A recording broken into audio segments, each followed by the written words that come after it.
Gotta clean my concealer while I wait. Hello and welcome back to Tucking It Up. My name is Tuck, and as you can see, I like to play around with makeup. So today's look is actually a recreation from something that Hung Vanngo did. Hung is a wonderful makeup artist in real life. He does a lot of gigantic like red carpet looks and events, but he also has a really great YouTube channel.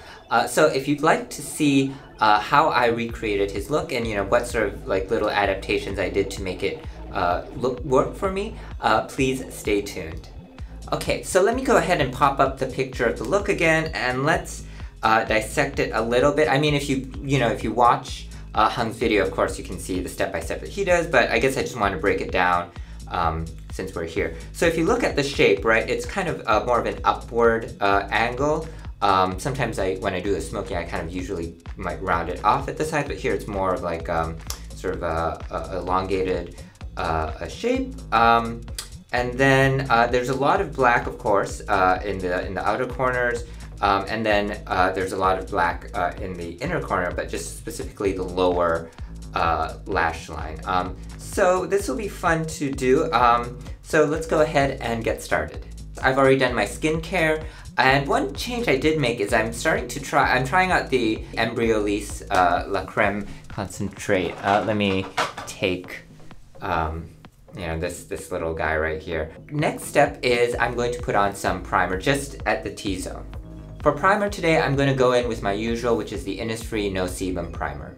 I want to keep the skin relatively sort of natural / lightweight today, so I'm going to use the Water Blend Foundation from Makeup Forever, and then instead of setting with like a setting powder, in the areas where I feel like I need a little bit more coverage, really just the center of my face, I'm going to use the Bare Minerals Powder Foundation and use that to kind of like set everything.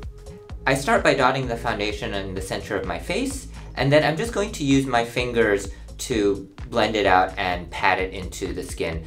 I find for this sort of lightweight coverage, I do prefer using my fingers over something like a sponge or even a brush. And as you can see, this foundation doesn't quite cover some of the hyperpigmentation that I have.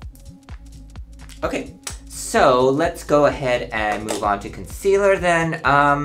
Let's see, so I'm going to use my regular tip concealer from the same. I'm going to use the shades 1, 1.5, and 2, and then it just depends on where on my face I'm placing this, right? Okay, so first I'm going to start by covering up some of the hyperpigmentation, and so for that I'm going to use a combination of the shades 1.5 and 2, because that kind of matches my skin tone quite closely, and then to brighten I'm going to use a combination of 1 and 1.5, along the usual areas. So the forehead, inner outer corner of my eyes, down the bridge of my nose, and then a little bit on the chin. Okay, so let's go ahead and set this foundation. It's got a little bit of time to dry now, so that's also good because then the powder foundation I'm going to use won't like stick to like any wet areas. After putting a little bit of product into the cap, then I just go in with this Real Techniques complexion brush, tap off the excess, and then gently pat the foundation in the center of my face. So I don't want to disturb the foundation, the liquid foundation that's under it too much. That's why I'm going to, and the concealer as well. And then after that, I'm just going to gently, very gently swirl with the brush just to buff that powder in and make sure everything is incorporated. And of course, don't forget your ears and your neck. Okay, so now I think we're ready to go in with contour, bronzer, all of that jazz. But before I do that, I'm just gonna put this lip balm from Bella Spirit from Chaz Dean. It's really quite nice actually. It's a little bit comically large, as you can see, but it does a good job. As usual, I'm going in with the Kevyn Aucoin Contour Book Volume 3, and I'm using the shades Sculpting Light and Sculpting Medium. Mainly, I'm going to concentrate that at the temples and underneath my cheekbone. As you can see, I'm patting where I want it to be most concentrated, and then I just sort of use the brush to, sort of sweep it to blend it out. And I like having a more angular face, so as you can see, I'm kind of blending it out in more of a straight line as opposed to like a circular motion. For bronzer, I'm going to go in somewhat lightly today, but it's going to be, sort of the darkest end of that Neo Venice shade from the palette. and I'm just going to place it basically where I put my contour. So I'm going to use the shades Flash and Beam from the palette, patting where I want the highlight to be most concentrated, and so that's at the top of my cheekbones, a little bit on my chin, my cupid's bow, and then on the bridge of my nose. For blush, I'm just going to place the blush over where I put the highlighter on my cheekbones, blend that out, and then just a little bit, just a touch of the blush on my chin again, just to marry the whole face together. Alright, so I'm pretty happy with how the base turned out. Let's move on to the brows, and for that I'm going to zoom you in. I'm going to keep the brows pretty minimal as I usually do, and actually that's what Hung also does in the video, so I feel like I'm justified there. So all I'm going to do is I'm going to brush it out and go in with my favorite pencil from Sephora, and I'm in the shade Ebony. To start off, I'm going to fill in the brows by going against the grain with a pencil. This gets the product really on the skin, and I learned this recently from Hung and actually also from Wayne Goss, and it looks like it's working out pretty well. And then another tip I learned from Hung recently is that if you sort of at the ends of your brows, instead of filling in kind of closer to the bottom of the brow, if you want to give everything a little bit of a lift, you fill in actually a little bit higher than where the natural like hair, I guess the hairline or hair shape is.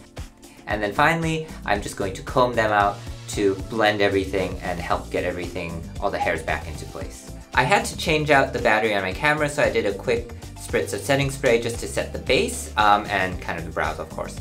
So let's start by going in on the eye with the soft ochre paint pot just to prime everything.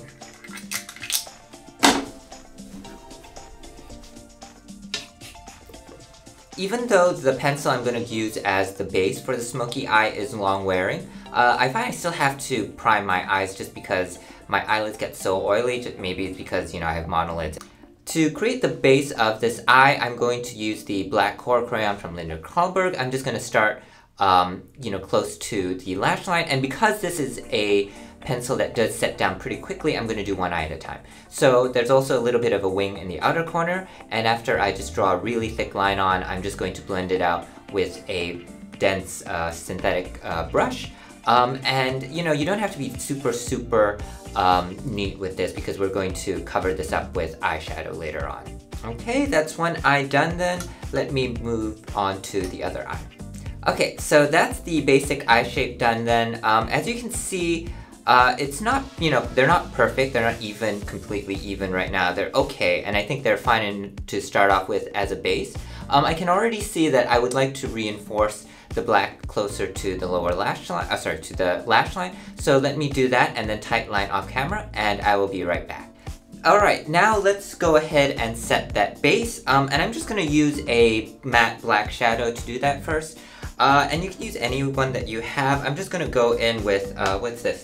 What's this shade called? Extreme Black, fittingly enough from the Mothership III Subversive palette. So I'm just going to take a flat shader brush and pat the black shadow, just roughly following the shape of how I blended out the eyeliner. And then I'm going to clean up the outer corners a little bit, drag it out with a blending brush, and then also a pencil brush. Now I'm going to go in with the shade Lacuna from the Enchanted Mysteries palette from Hallberg. Lacuna is this lovely deep green shade. I'm just going to pat it, like I said, mainly over where I put the black eyeshadow, but I'm going to avoid the areas sort of closest to the lash line because I want that to be very dark. Using a pencil brush, I'm going to place Lacuna on my lower lash line, specifically just the outer half of my eye, because the inner half I'm going to fill in with a black pencil. To add a little bit more dimension to this look, I'm going to use a slightly lighter shade of green to just kind of go around the edges, and I will use VR Emerald. This is from the Nocturnal, I can never say this, Nocturnal Nirvana palette from Pat McGrath. Using a flat shader brush, I'm just going to pat the VR Emerald along the edges of the darker green shade from earlier. To add some brightness to this look, I'm going to use Skin Show Fever from Mothership III, which is a nice, light, peachy sort of gold. Taking a small crease brush, I'm going to concentrate Skin Show Fever in the inner corner and then just blend out the edges and blend it into the green as well. Alright, I think the eye is almost done, so I'm going to go on to, I need to you know, clean up the shape a little bit. As you can see, the wing is sort of heavier here than here. And then, but I think that's kind of it. And then to finish off, I'm going to just do kind of cat eye-like effect with a black pencil, just, you know, inner half of my lower lash line. Oh, let me sharpen this first, that would help. It's a little tricky getting this super sharp with a pencil. It's probably better with like a liquid liner or something, but what the heck. And then just to make, so as you can see, I didn't do it perfectly. So to soften up the edges a little bit, I'm taking this pencil brush and just running it over the very edge of the black and blending it into the green. Okay, I think that looks good then. All right, so I'm going to tight line one more time off camera just to reinforce all the blackness and clean up the shape a little bit. My setup makes it a little bit tricky to do it on camera, and then I'll be right back to do the lips. Alright, I'm back. So as you can see, I tight lined again. I even reinforced the inner corner, the black in the inner corner, by putting on more black eyeshadow, and then I cleaned up the two sides so that they're a little bit more even.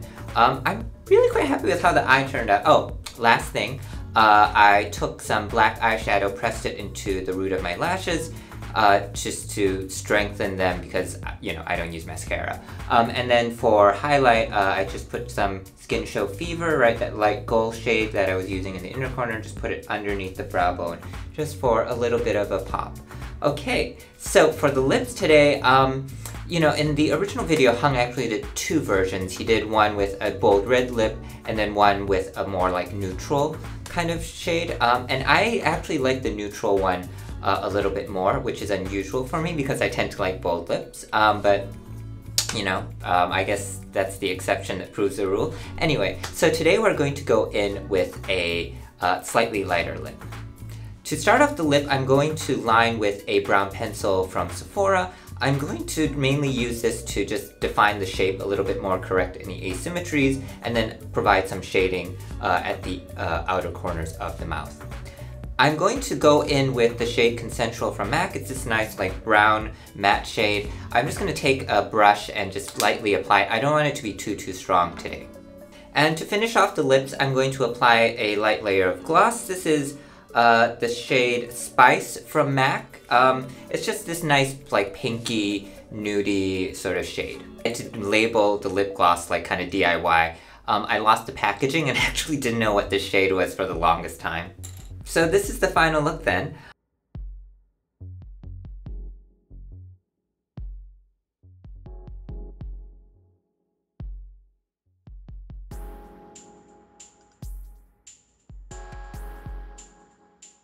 I'm very happy with how it turned out. I like how diffused the sort of the wing is, so it's not too heavy for my face. It's not, of course, exactly the same as what Hung did on Jiharu, but I think this captures the spirit of it. And you know, whenever I do these recreations or attempts, you know, to kind of like make something or like do a look on my own face, you know, I often find I do have to make adaptations just because, of course, the model is not the same as me, and also my, you know, the way that I do things, my skill level, my techniques, my preferences are of course different from the original makeup artist, and so it's okay to change things up to what you like and to what suits you. So yeah, so thank you so much for joining me, and if you like this video, please be sure to like and subscribe. You know, feel free to leave a comment. I am not taking RuPaul's advice. I am reading the comment section because usually there's maybe one, so I can do it. Alright, so until next time then, stop Asian hate, stop all sorts of hate actually, whether it's against, you know, particular ethnic groups, sexual orientations, gender identities, whatever it is. There's only one Earth, there's only one life, and there's no sense in wasting time with hate. So until next time, bye!